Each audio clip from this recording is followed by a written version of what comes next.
Hello everyone, मैं स्वागत करती हूँ आप सब लोगों का आपके अपने चैनल जीएस बाय शुभा में। तो कैसे हैं आप सब लोग?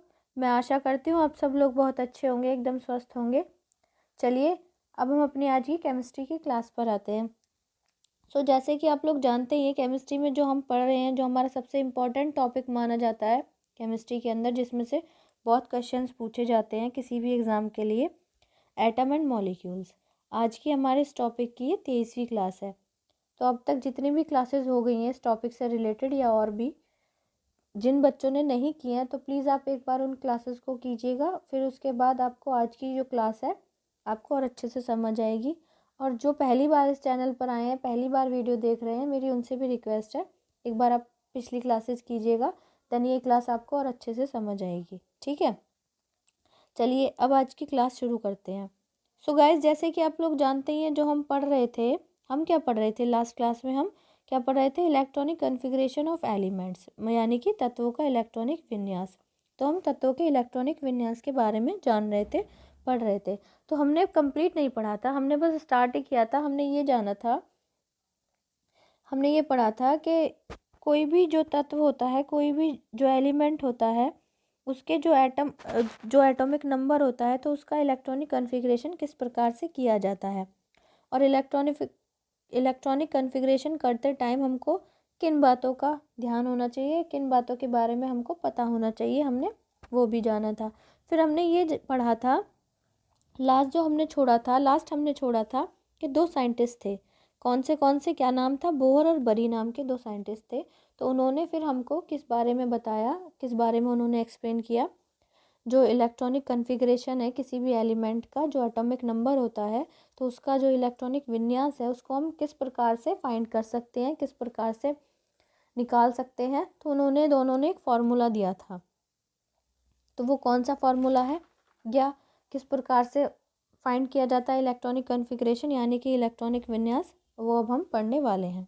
ठीक है, चलिए अब स्टार्ट करते हैं। तो ये तो हमने कर ही लिया था लास्ट क्लास में, ये भी कर लिया था। तो अब ये पढ़ेंगे हम, अकॉर्डिंग टू बोहर एंड बरी स्कीम, मतलब बोहर और बरी की योजना के अनुसार। ठीक है, तो उन्होंने क्या बताया? उन्होंने कहा the maximum number of electrons which can be accommodated in any energy level of the atom is given by 2n square, where n is the number of that energy level. अब हिंदी में एक्सप्लेन करती हूँ। कहा गया है कि परमाणु के किसी भी ऊर्जा स्तर में समायोजित किए जा सकने वाले इलेक्ट्रॉनों की अधिकतम संख्या 2n स्क्वायर द्वारा दी जाती है, जहाँ n उस ऊर्जा के स्तर की एक संख्या है। मतलब कहने का ये है कि जैसे कि ये कोई भी परमाणु है, ठीक है, ये परमाणु है, ये उसका न्यूक्लियस है। तो किसी भी परमाणु में जो किसी भी जो ऊर्जा स्तर में समायोजित, मतलब उसमें जो सेल्स होती हैं, ऊर्जा स्तर से मतलब है कि परमाणु के अंदर जो भी सेल्स होती हैं, तो उसमें जो इलेक्ट्रॉन समायोजित होते हैं, इलेक्ट्रॉन व्यवस्थित किए जाते हैं, इलेक्ट्रॉन प्रेजेंट रहते हैं। तो उनको हमको कैसे पता चल सकता है कि कौन सी सेल में कितने इलेक्ट्रॉन हैं, या हम कैसे जान सकते हैं कि कौन सी सेल में कितने इलेक्ट्रॉन फिल होंगे? तो उन्होंने एक फार्मूला दिया, कौन सा? 2n स्क्वायर द्वारा हम उसके इलेक्ट्रॉनों की अधिकतम संख्या के बारे में जान सकते हैं। बोहर और बरी ने ये फार्मूला दिया। अब यहाँ n क्या है? n क्या है? ऊर्जा स्तरों की संख्या, जो एनर्जी लेवल है, या फिर हम जो बोल सकते हैं जो हमारी सेल्स हैं, जो हमारे कोश हैं, वहाँ ये n है। ठीक है, n से मतलब है। अब for the first energy level, मतलब जो पहली सेल है, फर्स्ट एनर्जी लेवल जो पहली सेल है, पहले कोश है, उसके लिए n की संख्या 1 है। तो the maximum number of electrons in first energy level 2n square, हमने 2n स्क्वायर लगाया, फॉर्मूला लगाया, फिर हमने 1 का स्क्वायर करा, 1 का स्क्वायर 1 आया, फिर हमने 2 के साथ 1 की मल्टीप्लाई करी तो 2 आया। इट मीन्स जो हमारा के सेल होता है, जो हमारा पहला एनर्जी लेवल होता है, या पहली सेल होती है, पहला कोश होता है, तो उसमें अधिकतम 2 इलेक्ट्रॉन्स हम रख सकते हैं, या अधिकतम 2 इलेक्ट्रॉन्स उसमें प्रेजेंट होते हैं। ठीक है, चलिए नेक्स्ट आगे चलते हैं।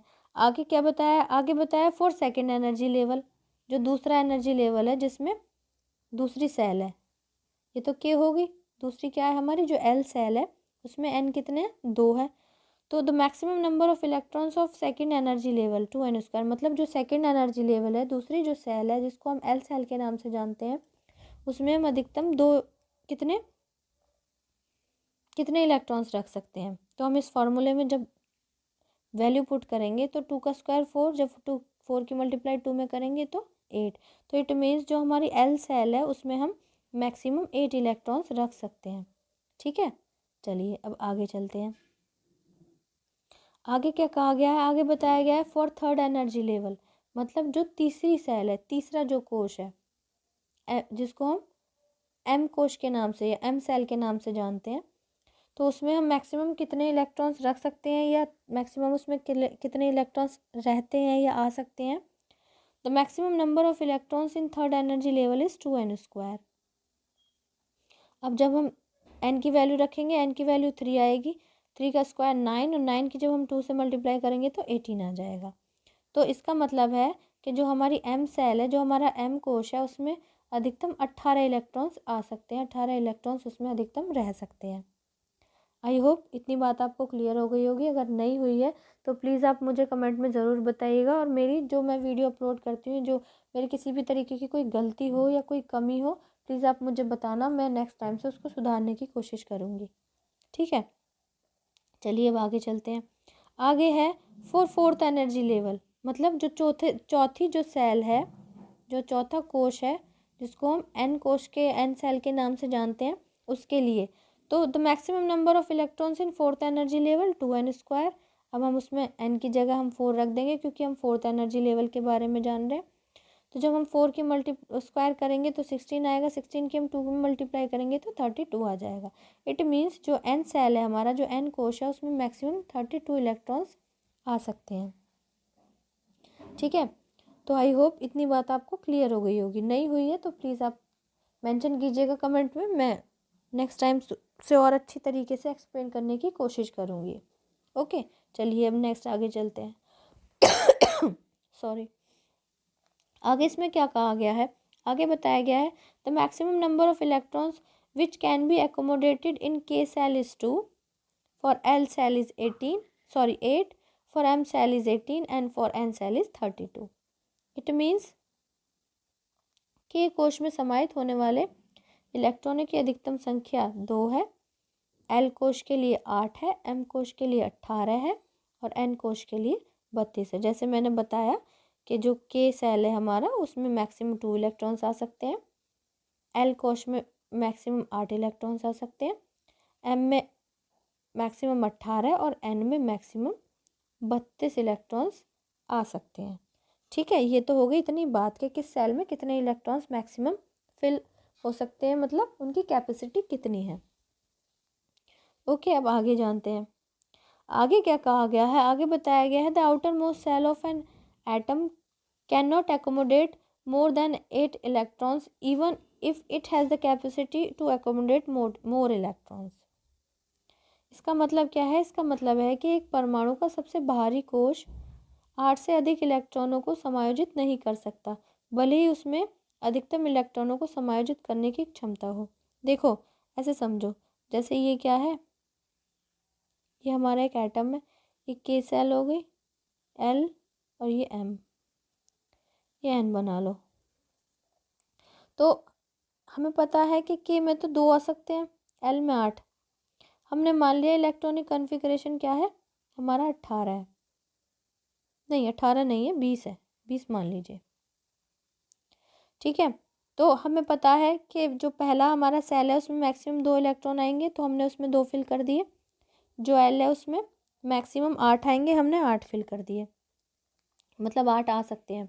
अब जो हमारा तीसरा सेल है एम सेल, एम में हमने पढ़ा है कि एम में हम मैक्सिमम 18 इलेक्ट्रॉन्स फिल कर सकते हैं, जबकि हमारा जब हमने 20 में से 10 इलेक्ट्रॉन तो फिल कर दिए, 10 बचे, तो हम एम में भर सकते हैं ना 10 इलेक्ट्रॉन, क्योंकि एम की जो कैपेसिटी है वो 18 इलेक्ट्रॉन्स की है, 18 इलेक्ट्रॉन्स की है। बट हम ऐसा नहीं कर सकते, पहले हमको जो आउटर मोस्ट सेल होगी उसमें हम मैक्सिमम 8 इलेक्ट्रॉन से ज़्यादा नहीं भर सकते। एम में हम 8 भरेंगे, फिर उसके बाद हम एक और सेल में जो बचे हुए 2 इलेक्ट्रॉन है उनको हम उसमें फिल करेंगे। तो ये भी क्या है, ये भी इलेक्ट्रॉनिक कॉन्फ़िगरेशन का एक नियम है। तो जब आप इलेक्ट्रॉनिक कॉन्फ़िगरेशन कर रहे हैं तो आपको ये सारी बातें दिमाग में बिल्कुल अच्छे से पता होनी चाहिए। ठीक है, आई होप ये समझ आ गया होगा। चलिए हम नेक्स्ट आगे चलते हैं। आगे बताया गया है electrons in an atom do not occupy new shell unless all the inner shells are completely filled with electrons. कहने का मतलब ये है कि एक परमाणु में इलेक्ट्रॉन तब तक एक नए कोश में, ये कोश है मिसप्रिंट हो गया, नए कोश में नहीं जाता जब तक कि सभी आंतरिक कोश पूरी तरह से इलेक्ट्रॉन से न भरे हो। मतलब कहने का ये है कि जब तक अंदर वाला सेल, अंदर वाला कोश पूर्ण रूप से इलेक्ट्रॉन से फिल नहीं होता तब तक हम बाहर वाला कोश फिल नहीं कर सकते। मतलब हम अंदर से भरते चले जाएंगे, पहले इस सेल में भरेंगे, फिर इसमें, फिर बाहर आएंगे, फिर उसके बाहर आएंगे, मतलब सारे इलेक्ट्रॉन्स हम इस तरीके से उसमें फिल करेंगे। ठीक है, चलिए अब एक एग्जाम्पल भी है, उसके थ्रू समझते हैं। तो एग्जाम्पल है the electronic configuration of the carbon elements of atomic number is 12 can be simply written as 2 to 8। कहने का मतलब ये है परमाणु संख्या 12 के कार्बन तत्व का इलेक्ट्रॉनिक विन्यास केवल 288 के रूप में लिखा जा सकता है। देखो, कार्बन का एटॉमिक नंबर कितना होता है? 12 होता है। किसी भी एलिमेंट का अगर हमको इलेक्ट्रॉनिक कॉन्फ़िगरेशन करना है तो हमको एटॉमिक नंबर पता होना चाहिए, मैंने कल की क्लास में बता दिया था। तो अब हम इसका इलेक्ट्रॉनिक कॉन्फ़िगरेशन कैसे करेंगे? तो देखो, ये 1 सेल हो गई, 2 सेल हो गई, ये 3 सेल हो गई। तो जो एम सेल है उसमें मैक्सिमम कितने इलेक्ट्रॉन्स आ सकते हैं? 2 हमने यहाँ फिल कर दिए। फिर नेक्स्ट हमारी कौन सी है? L shell. एल में मैक्सिमम कितने आ सकते हैं? 8।